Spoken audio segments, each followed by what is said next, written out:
আসসালামু আলাইকুম। সকালবেলা আমার ছোট খামারে গিয়ে দেখি আমাদের যে গরুটা বাচ্চা দিবে সেই গরুটা শুয়ে আছে এবং কোনো কিছুই খাওয়া দাওয়া করছে না। আব্বুকে বললাম যে আব্বু গরু এরকম করে কেন? আব্বু পরে বলল যে গরুর পেটে বাচ্চা এবং বাচ্চা দেওয়ার সময় হয়ে গেছে, এর কারণে গরুর পেটের ভিতর ব্যথা করতেছে। তারপরেও গরুকে আমরা দীর্ঘ কয়েকদিন যাবৎ পর্যবেক্ষণে রেখেছি।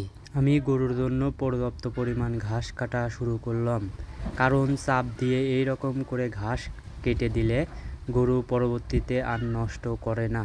এর কারণে আমরা প্রতিনিয়তই এই রকম করে গরুকে ঘাস কেটে দিয়ে থাকি। ঘাস মাস কেটে দিয়ে আমাদের গন্তব্য হলো আমরা ঢাকার উদ্দেশ্যে রওনা হব, কারণ আমার কাকু দীর্ঘ 2 বছর প্রবাস জীবন কাটানোর পরে সে বাংলাদেশে আসবে আজকে। আপনারা বলতে পারেন যে আমার কাকু কোন রাষ্ট্রে থাকে? আমার কাকু সিঙ্গাপুর ছিল দীর্ঘ 2 বছর যাবৎ। আমার ঘাস কাটা শেষে এরপরে কিছু ঘাস গুঁড়ায় দিয়ে দিলাম। আমাদের এই দিক যেটাতে ঘাস দেওয়া হয় সেটাকে গুঁড়া বলেন। আপনারা দেখতেছেন যে যখন ঘাসটা আমান দেওয়া হয়েছে, গরু পর্যাপ্ত পরিমাণে ঘাস নষ্ট করছে এবং আমরা চাপ দিয়ে এরকম কুচি কুচি করে দিলে পরবর্তীতে তারা আর নষ্ট করে না। এই ঘাস কুচি কুচি আপনারা চাইলে যে কোনো জিনিস দিয়ে করতে পারবেন। অতঃপর আমরা ঢাকার উদ্দেশ্যে রওনা হলাম। আমাদের এটা পাবনা জেলা।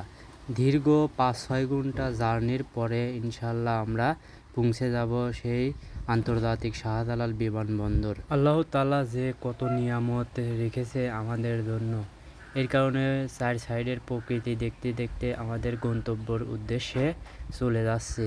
ফাবিআইয়ি আলাኢ রাব্বিকুমা তুকাযযিবান।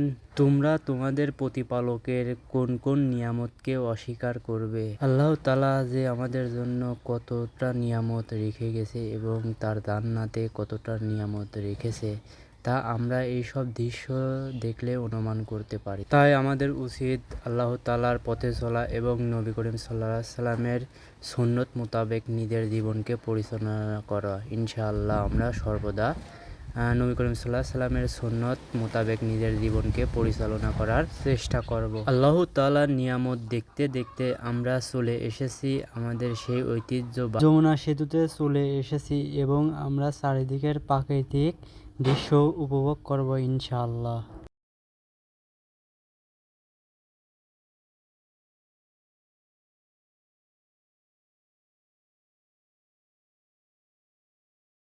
আলহামদুলিল্লাহ আমরা অতঃপর পৌঁছিয়ে গেলাম এবং আমরা কিছু খাওয়া দাওয়া করে আমরা চলে যাব আন্তর্জাতিক শাহজালাল বিমানবন্দরে।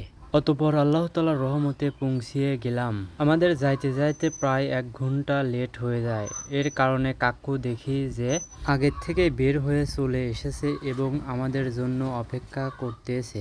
এরপরে বের হয়ে সবার সাথে সাক্ষাৎ করে আমরা আমাদের বাড়ির উদ্দেশ্যে আবার রওনা দেব ইনশাআল্লাহ। আমাদের জন্য দোয়া করবেন। আসসালামু আলাইকুম রাহমাতুল্লাহ।